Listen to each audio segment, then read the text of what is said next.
be the best that you can possibly be and, strive for excellence, no mediocrity. Strive to be the best, whatever position, whether you're the finance director or the manager or the chief, strive to be the best that you can be introspective, understand when you're not at your best, and always try to be at your best personally and professionally to advance the organization, because that's really what it's about.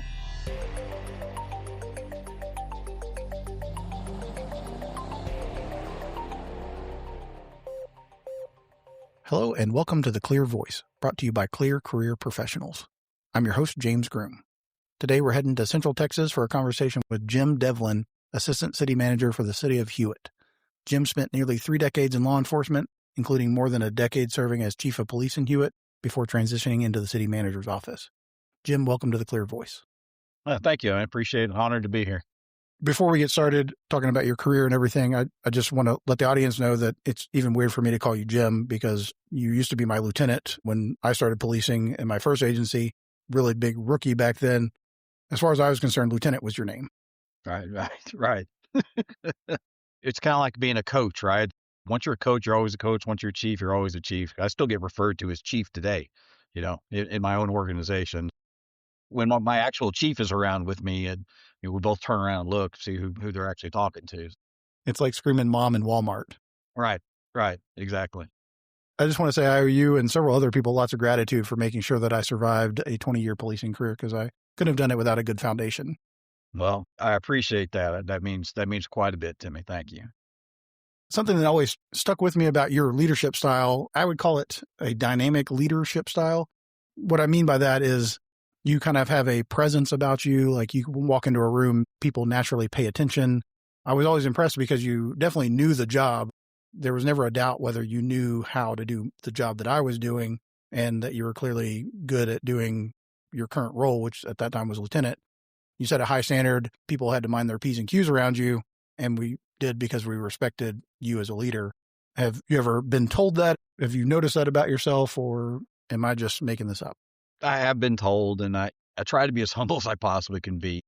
I have worked with so many people. I've trained, I don't know how many cadets, right, in police academies.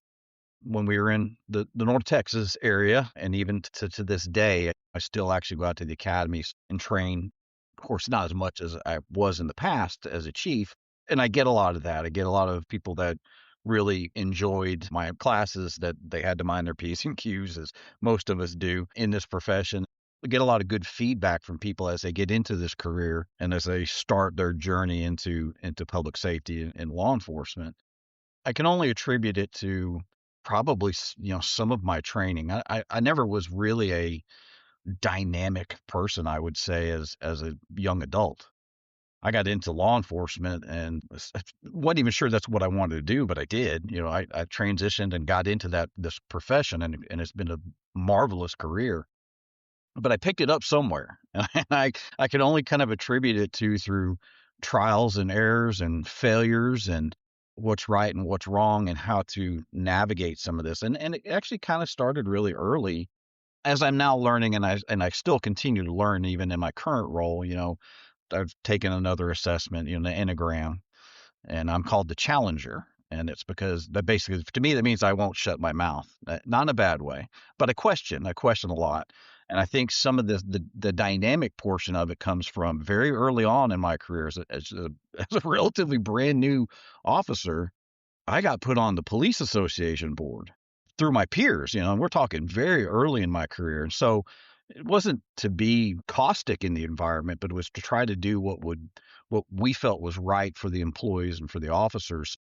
I navigated that. I was able to do that very early on, and that just really has kind of stuck with me, I guess. There's clearly a lot of competent people in policing and city management, but not all of them have the confidence. From my perspective, working with you, it wasn't an arrogance, but very, very high confidence. And not everybody who's competent can have that confidence come in. So I don't know if that's something that you can even train for somebody, or if that's just something that at some point in time you develop that and that's a style that you find working for you and you just roll with it. I think you can learn it. I mean, I don't know that you could develop a single course to try to get that. because I do believe some of it is going to be personality based. Like the idea of public speaking, that's a terrifying event for many people. And it was for me once. I ultimately ended up becoming like our own PIO for the department. And that actually started early on in the career when we worked together. I just got thrown to the wolves, not the right way that I would do it. I mean, I certainly would prepare and prep and train somebody for that type of event, but it was a different system back then. And so, some of those things just built some of that confidence in myself, I guess, and being introspective. And I'm really hard on myself. So, when I watched my interviews all the way through my career, I was probably my worst critic. I could have said this or should have said it this way, put more emphasis on this, and kind of learned through failure, I guess. In law enforcement, the job is our day in, day out, knowing the law. You learn that stuff. It's repetitive. We do that over and over again. So you get really good at it. Maybe some to a fault. Sometimes I act like I know, but sometimes I don't know. But I'm also not afraid to say that I don't know and reach out, especially later on in my career, reach out to 4 or 5 people that I had on speed dial that I could say, hey, you guys went through this. How did you handle it? I also find it's extremely, extremely important in our professions, not only in the law enforcement profession, but specifically in the city management roles, that relationship building. And that may be a little further down the road, we'll get into that. I think with a lot of that on hand, that has certainly helped me quite a bit. Those relationships, I keep getting reminded how important they are. One of the things I was going to say is not only do you have this confidence about you and clearly the competence to go with it, you also use a lot of humor. One of my worst fears was getting the radio call to meet you behind 1450, which is where Minyards was. If that came across the radio, we knew we'd done something wrong, but you were able to still use humor, still hold us accountable because you built that relationship with us where we knew that if you were yelling at us or, talking to us about an issue that we had, you had our best interest and the department's best interest at heart. There was never any doubt for me, at least. That accountability is a two-way street. If I'm going to hold my crew accountable, I have to be accountable as well. Accountable to the organization, accountable to the mission. You can correct mistakes, right? And you don't have to be a jerk about it. You can get the same message across without screaming and yelling. That's a lesson I learned very early on in my career because policing was a lot different then than what it is today. It was not uncommon to get called into the sergeant's office and get cursed out and reminded about how stupid you are and how you're such a failure. When you have that repetitively over and over and again in an organization, what makes you want to stay there? The whole purpose of leadership in all my roles was to build our folks up, right? To make them want to stay, to want them to do their best, and ultimately take those positions, right? Because, as much as I would like to live forever, I'm not going to. And not only am I not only going to live forever, I'm not going to be in municipal government work forever. At some point I will retire, but I need somebody to step up in a succession plan type of way to take my position, to know what I'm doing and keep the organization grounded and moving forward. That's the whole purpose. It doesn't matter whether it's the police department, or it's over here in City Hall. That's kind of the mission of what we're trying to do, to provide that excellent public service. Don't get me wrong. I've lost it a lot over my career. I felt horrible and I felt just tiny, minuscule when I did it. And I also had the courage to go back and apologize to those people after I made a fool of myself for losing it, and reconvene and reconnect and get the conversation rolling and say, these are the things that we need to do. And these are the reasons why we need to do it. And then also be open to listen to the people that we're in charge of, that we're leading. Because, as much as I'd like to take credit for all the great things that I've done, about 90% of them have come from somebody else, because I listened and I was picking people's brains on the way that we should do things. So, there's a whole combination there. And the dynamic part of the leadership, I like it. I'm very proactive. But I've also learned throughout my tenure that I need to be more empathetic. And I have started to lead a lot with empathy now. Again, that's from failures and things that I've learned. And our greatest resources is our people. All the folks that we have in our organization make it run. We need to be empathetic to them. We need to invest in them. And we need to keep pushing forward with whatever the mission is for our organization.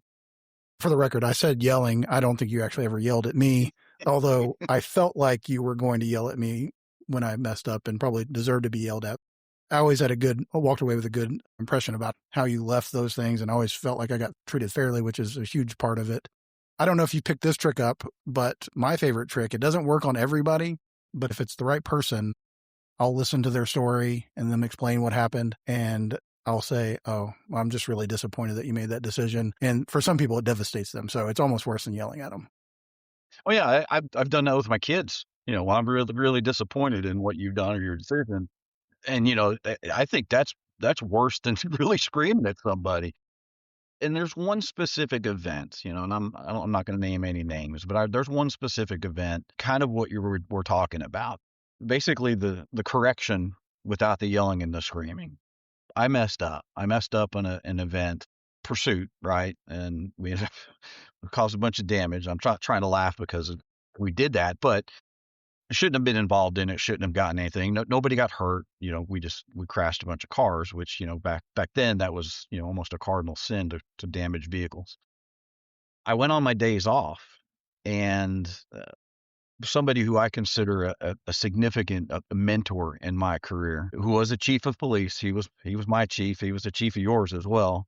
We were members of the same gym, and I was living in an apartment with my wife. My daughter was just born, and he apparently had called the apartment. And my wife said, "Well, he's at the gym." And so I was in there and was warming up on the exercise bike, and in comes this chief of police. And he changes, he comes out, he gets on the bike next to me, and he says, "So what are you working out today?" And I was like, I told him my legs or something. He said, "No, I think we're just going to sit here and ride the bikes together." I felt horrible.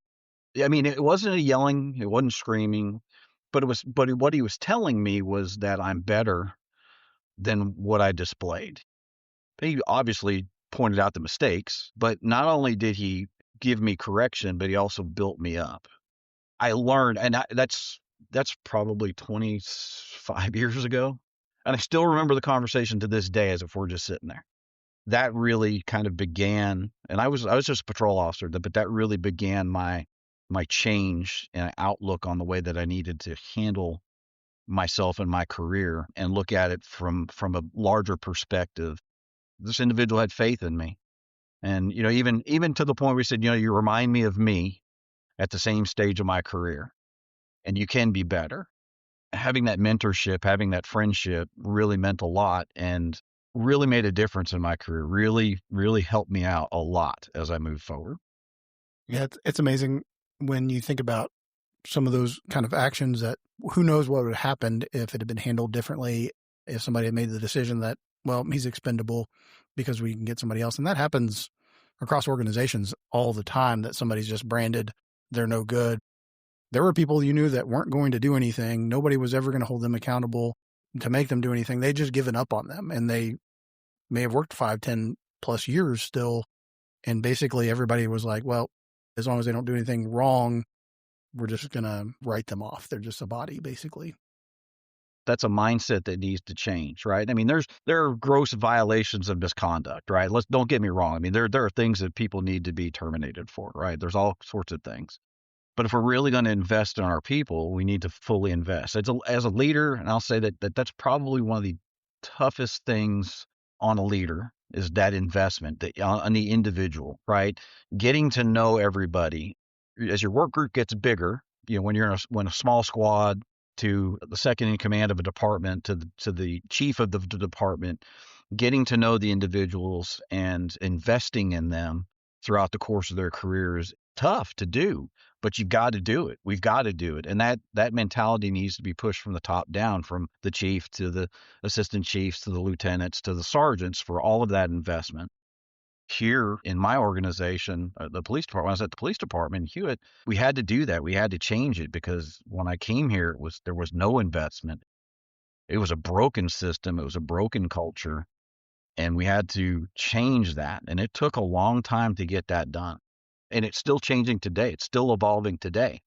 That's a difficult path to go down, but it's necessary. It's absolutely 100% necessary because we need our best people to be their best, to provide the best service every day that they show up. It's the old adage that, if everybody is healthy, right? Mentally, they're healthy. Physically, they're healthy. They're in a good place. They're in a good mindset. That's the performance they're going to give when they get out there into the community and they make contact with people on their worst days. It's horrible to have somebody in a worst day, like an officer having their worst day, meeting up with the person and the citizen who's having their worst day. None of that's ever going to work out. So we need to have people to be their best. That's across the entire organization. I know I use it as the police department, but it's just as important in City Hall as it is in utilities, as it is in general services. Any subset of the organization we've got, that's important because we deal with people. We deal with people every day, so we have to be our best. And I do want to move on to why Hewitt, what made your move down there, and talk about that. But before we do, the chief on the exercise bike, was he wearing his Hawaiian shirt or not? He was not wearing his Hawaiian shirt. He actually changed into workout gear. Oh, okay. I never saw him in anything else other than a uniform. Yeah. He actually he actually wears in his workout gear. I know a lot of people haven't ever seen that, but I've seen it. And I remember the Hawaiian shirt, and I remember his satchel that he used to carry, his saddle bag that I used to make fun of him for. But he knows. He gave it as good as he got it, too. Oh yeah, he did. He did, definitely. Great guy. He was a great guy for me. So you decided to go down to Hewitt. You took a number 2 job at the police department, right? What attracted you to that role down there originally? Would it be wrong for me to say that it was a mess? I, you know, I looked at the job, right? I looked at the description. I looked at what was going on. I did my research into the position, and it wasn't just the fact that I wanted to promote, right? Because I could have stayed where I was at and probably done the same thing. I wanted to change. I wanted to change, and I wanted a challenge. And I know a lot of people are gonna be like, man, what is wrong with you? That was where I was at in that time, right? Hewitt had just adopted civil service 143 local government code through a vote. It was a relatively smaller agency. Some of the things that I found were not flattering about the department or about the community. And so, I thought, I'm going to take the stab. Let's go ahead and just try it. And to make that decision is tough, because now you're uprooting your family from what they know. You're moving to a community that you don't know anything about. You have no ties to, which, in the end kind of worked in my favor because, I didn't have any loyalties to anybody here. So they couldn't use that against me. They had a police officer association that was relatively active. So I came down, and I think what ended up sealing it for me was I came down for my initial interview with the then chief and the city manager. And the chief was a 30-something year police officer with this agency. Actually, I think he had 20-something with this agency and had ascended through the ranks. The department needed to change. So in my interview with the city manager and then the chief, I got a little more insight into the things that were going on in the agency. I left here. I went back home, probably was in the house for about 30 minutes, and my phone rang, and they said, are you available tomorrow? The city manager wants to meet with you for another interview, not to give me a job, but for another interview. And so I came down the next day, and the city manager was my age. He's a year younger than me, and his whole career had been in the administrative side of City Hall. He laid it out. No bones about it, about the problems that were occurring within the department, things that he had to deal with with his first couple months here. The city needed some strong leadership to come and fix a lot of this stuff, and specifically get everybody on board, up to speed on civil service. So, me being somebody that likes a challenge, the challenger, right, to my Enneagram, I decided to go ahead and take a leap of faith. I was hoping that it was going to work out. I was praying it was going to work out. And it did. Fortunately, it did, because I didn't have a backup plan.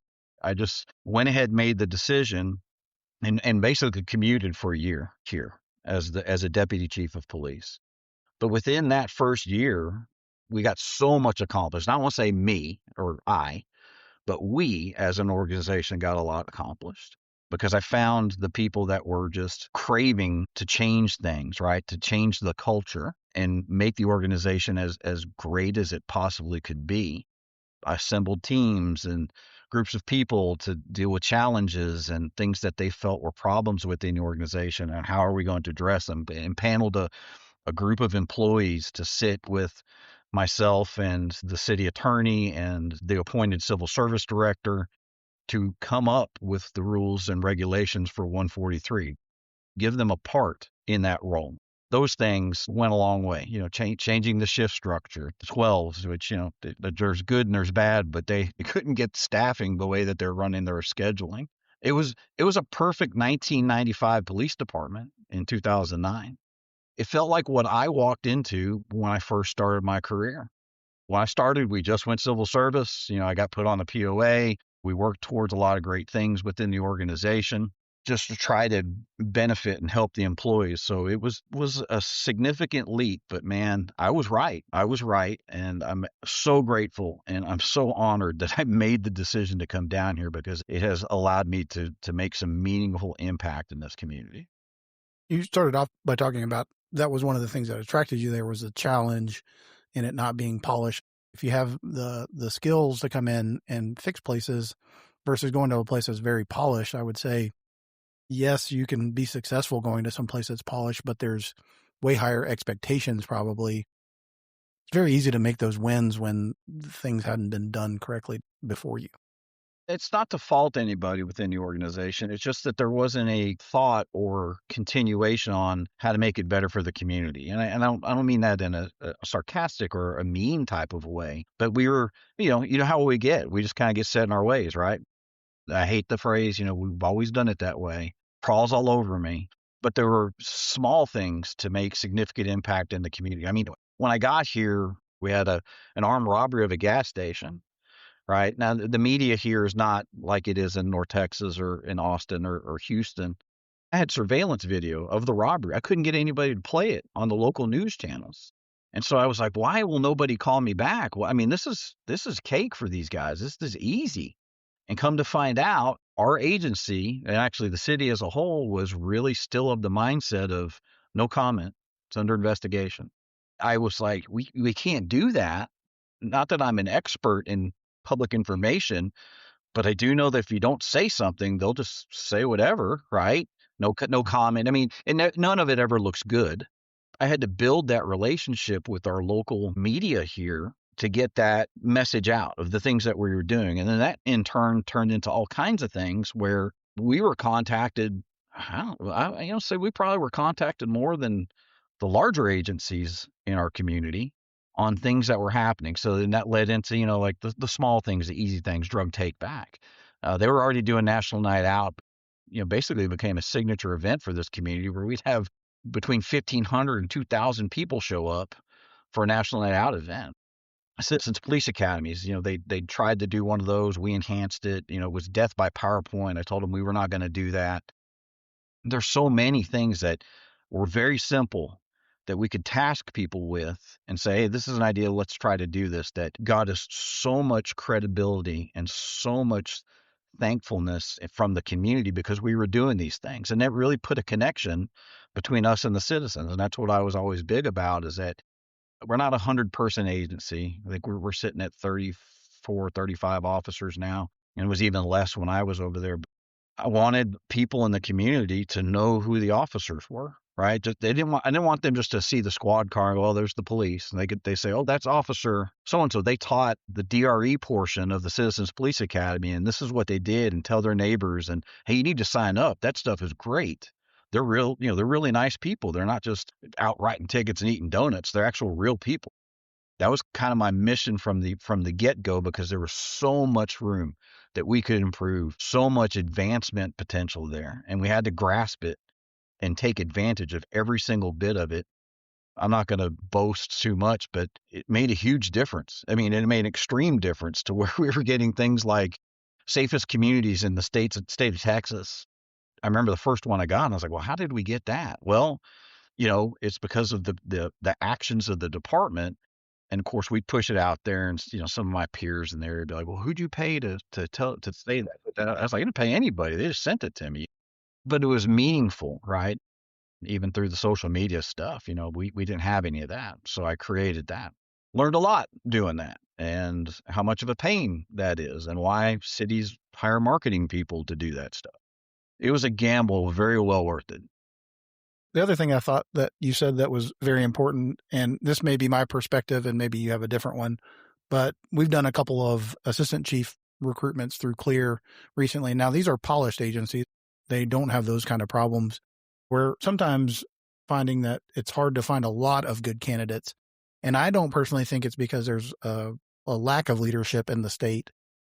I think a lot of people are very comfortable where they are and they don't want to take that leap. And one of them was specifically said, I want to train my replacement as chief because I want to retire. What is your thought? I think there's a glut of leadership that is very good, but they don't want to make that move for whatever reason. Well, I got a couple thoughts on that. One, the first thought, if we're doing what we're supposed to be doing in an organization and we're creating the best place to be, right? Where people want to come to work, they want to contribute, and they want to be valued. If we're truly doing that in organizations, then you're not going to want to get anybody to leave, right? So that's what I would hope is happening.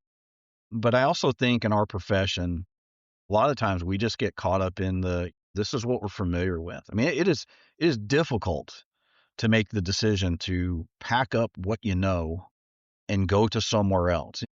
If it were a matter of the next town over, maybe. But if you start talking about going across the state, that's a very difficult decision, and where people are in their stages of life. What grades are their kids in, and what profession does their spouse have? Is it a teacher? You can go get another teacher's job. Saying that, though, I think it's incumbent upon us, even in our good organizations, right, where we value people and people don't want to leave, not because they're just familiar with it, because they feel this is the place they want to be. This is the place I want to retire from because I get to give my best every day because my leaders allow me to give my best. When we find those people, we need to then start the training process of getting them to take over these other organizations as chiefs of police, right? And that's hard to do. I haven't had much opportunity to get that done. We certainly can discuss about our chief search for Hewitt when I decided to move next door. Part of that planning, even if it's succession planning, we should prepare our folks in those higher levels of administration that want to become executives. We should prepare them to even potentially go to another city and do the same things. They have the skill set and they have the knowledge, especially if it's a really good organization. They have that base map on, well, this is what my boss did. We can provide them with that information and that preparation to get them to take over the other organizations. And I agree. I mean, the recruitment part of it is difficult, especially doing a chief search. We did it on our own. We found a great candidate, but that was after going through a lot of not great candidates. You know what I mean? Fitting into the organization culture-wise, it plays quite a bit. The day-to-day work is the day-to-day work, but can we have somebody fit into what our current organizational culture is and make an impact, right? That's kind of what we were struggling with. There's a lot of people with great resumes and they look great on paper and they may do great in another place, but that culture fit, it's not that they're doing it wrong. It's just, it wouldn't mesh well with what you have there. That's one of the reasons I like this podcast. I mean, we're talking just about general leadership and things like that on our regular shows, but really the impetus for starting this was to advertise those jobs in a podcast format where hiring managers can come on and have a long form conversation about the culture of the place. We don't talk a lot about technical specs because that's in the brochure. We're trying to make those words where in the brochure where we're trying to explain what kind of place we are, we're bringing that to life. That's a excellent tool, which is available even if you don't use us for recruiting. You're welcome to contact us. We will do a position cast for you, but really whether you're doing that, and the city can do that. They could do it on a YouTube video. I think you guys are going to be getting a request for a quote. We're more than happy to help people out joining this company. Now, yes, we have to make money. We got bills to pay and, things like that, but that's not the number one focus. And that's never been my focus in government. If that's your focus in government, you're in the wrong place anyway. I'm appreciative to come to a company that, really is trying to better other organizations and charge the fees that we need to charge, but that's not like the biggest thing. Like we don't talk about revenue, like there's no revenue target or anything like that. So I mean, just think about most organizations, even here, municipal government. I mean, people will go the extra mile for a pat on the back. Yeah, but compensation is important. I mean, don't get me wrong. Like you say, we all have bills to pay. But I've seen telling a first year officer, good job, You really handled that very well. Goes a long way. Now, whether they ever want to admit it or not is one thing, but it does. It makes a difference to have your leadership tell people that they're doing a good job. I've said this for years. Just, hey, you made 75 traffic stops. Way to go. I mean, I'm not talking about that. I'm talking about empathetic, excellent service and problem solving. It's always been very easy for us to go out and just take the report, go on to the next call. In some places, that's all you can do, right? I mean, you may have calls stacked up. But I've been fortunate to work in organizations where there's been allowances from officers to problem solve, to take it a step further than just taking the information. And I've tried to push that a lot in my tenure. Take the time, dive into it as much as you possibly can, see if we can fix the problem rather than just kicking the can to the next person, like detectives or something like that. If it's a crime, it's a crime. But if it's a neighbor dispute or it's one of those things, what can you do there to solve the issue, which is a lot of what we deal with on a daily basis. Giving them the latitude, the officers the latitude to do those things, I think goes quite a bit. And I think that also helps with the organizational culture and creating that, giving them the opportunity to do that with oversight from their supervisors to make sure that, they're not out there wasting a bunch of time, but they're actually taking care of business. Culture is huge, man. Culture is huge in organizations, and you have to have the right people for the right fit. I mean, and again, technically speaking, you could have everything look on paper, but you may not be a good fit. And that's the world we live in. I mean, I could have a great looking resume, but I won't work in some organizations. I'm not a fit, and I have to understand that. I have to know that. That was one of the things I appreciated about Venus when the chief hired me as a frontline supervisor back in the day. There was a focus on fixing problems, and I'd come from a place that had a lot of problems. And I don't know that it wasn't that we ignored the problems, but there just wasn't enough manpower and time to fix the problems. But if we'd had more resources, if you fix a couple of those problems, you'd be amazed at how the workload goes down, because as you know, like the majority of crimes committed by a very small amount of people. And if we can solve some of the crime, then we're going to save ourselves a lot of headache and our citizens a lot of heartache. In agencies where you and I have worked, the potential is a little bit more being able to do that. Hewitt is kind of an anomaly. It's not crime ridden. Thank God it's not crime ridden, but it allowed for other opportunities. We took advantage of those things that we had available to us. Now we have crime. I mean, there's no place that does not have crime, and we deal with that, but it's not crime statistics of a major metropolitan area. So we have the ability to be a little more flexible in some of the response that we have, which also is very attractive to me. I did not want to go. I mean, I've been part of a place that it was very busy. Serving the time there, it kind of got old. I was too old to be chasing kids that could outrun me by minutes. I kind of was done with that. I wanted to do something on my own and create something on my own. And I had the opportunity to do it, so I took it. I think they almost should start everybody in a place like that, because I think we learned more in our field training than some of these small town cops get to see in, a year or two. Something about that experience that I would never trade it for anything. I don't want to go do it again, but it was an amazing experience. I agree. I learned more about myself in that environment than any other time in my life. And I wouldn't trade a moment.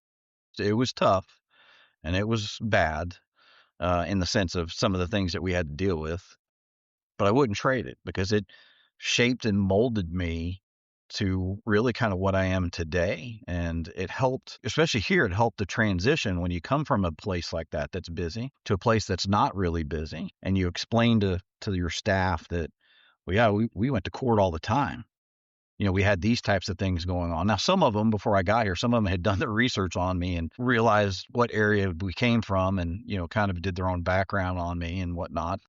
Kudos to them, because I probably would have done the same thing, but it allowed a different perspective on how we deal with some of these crime issues coming from a very busy place like that and learning from, our peers that were in the organization. We had some brilliant people that we worked with, I mean, that were just super smart. Tagging along with them and talking to them and learning how they work and handle their business. Basically, I just copied it, right? And I took it with me and kind of implemented it in this organization. And then I tell them up front, this is not my idea. This came from somebody else, but this is something I learned. But it still looked like a genius, like I knew what I was doing. Kudos for just paying attention to other folks, the great people that we worked with in the past. Definitely. I kind of want to talk about moving into the dark side. What made you decide that ACM was the next step, and how's that been going, and what do you want to accomplish over there? You know, I always thought I was going to retire as a chief, whether it was with this organization or if I got the burr to go somewhere else and do what I did here. I figured it was going to be a chief, and I really didn't think much about the assistant city manager role or ACM or even city management. But I was getting to a point in my career where I'm a firm believer that I can only take things so far, right? And I can only take an organization so far. And I know that there are qualified people in this world that are way better at this than I am. It's kind of the old adage, once you're the SWAT operator, right? And you've been doing it for so many years, and it's time for you to transition from being the boots on the ground to training the people to do it, right? It's kind of my thought process. So organizationally, I thought about that the same way. It wasn't that I didn't have any more to accomplish, because we still had tons of stuff to accomplish that I, as the chief, couldn't get done by myself. I had a discussion with my boss, my city manager. He's a 30 plus year city manager, right? I mean, he's been in this business for a very as long as I've been in municipal service. And so we were just having a conversation about, well, what's next? I had friends, peers, chiefs that had made this jump. A couple close friends that I figured were going to be super chief law enforcement people for the rest of their careers and taking on major roles of major communities. And next thing you know, they're going to become an assistant city manager in the community where they were the chief. So I was having a discussion with him about that. And I was like, do you ever think that there may be an opportunity for that to occur in Hewitt? Unbeknownst to me, those conversations had been taking place outside of my purview. And I don't think it really was me to begin with, but I think our elected officials were very keen on succession planning. That conversation came up with the manager about succession planning. He was new, right? This first year here.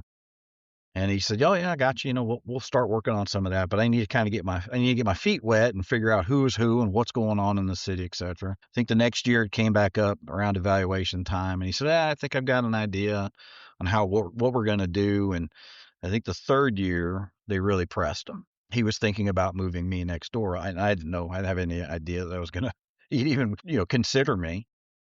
We sat down and we talked about what it is that we both wanted to accomplish, right? What were my goals? What did I want to continue to do? What were his goals? What did he envision the ACM position to be? Had a good long conversation. And then he said, "I don't want an answer. Tell me," I think it was October. I don't even remember what month we had this conversation. It was maybe August. He said, "You can let me know in October." So I was like, okay, so I had a lot of thinking to do, right? A lot of decision making. And of course, got with my family and asked them their thoughts. And, it was kind of like, wow, I figured you'd be chief forever. There's never always a forever. And so anyway, looking and talking to some of my peers that this had happened with, I discovered that it's almost a natural progression for a chief to move into this role as an assistant city manager. And I'm continuing to learn a lot of this. And I've seen leadership folks that have put on programs in the city management side that talk about this, because, you've got a chief of police that they're the subject matter expert in their department. And this is a good and a bad. So you're the subject matter expert, but you're around a lot, especially in a community the size of Hewitt, you're around a lot of the other things that are going on in the organization, other parts of the organization, utilities and the court. And, so you have a really good taste for exactly what's kind of happening, which is a good and a bad thing, because I thought I knew a lot, but it turns out I didn't know a whole lot of nothing about everything else in the organization. So I'm having to learn a lot of that. Going back to being the subject matter expert, you were the guy, you were the chief. They would ask you about these things, right? You had all the answers for that. And now you transition back into a second in command. So there's a lot of servant leadership now that I'm using, because now I'm here supporting my boss, who's got 7 bosses. It's been an excellent move. I'll say that. I've learned a lot. and I'm still learning. I'm continuing to learn. I learn every day about the organization. I have a good grasp of the organization, but now I'm getting into not leading the department, but now I'm leading directors, right? So now I've got directors in the organization. So we're trying to do some of the same things that I think I accomplished in the police department with directors, watching them, how they work and learning about their trades and their skills, their character and how they operate, what do they do on a daily basis. So I'm very interested and try to every day learn something about another section of our organization and what they do and how they do it. It's been a good move. It's been a really good move. Well, this is the first time for us. We are going to run a part 2 on this episode because it ran a little long. If you want to hear more from Jim Devlin and the rest of this episode, stay tuned, subscribe, and we will get you the last part soon. To see career opportunities from Clear, check out our website, clearcareerpro.com. Check out our LinkedIn, and we will catch you next time.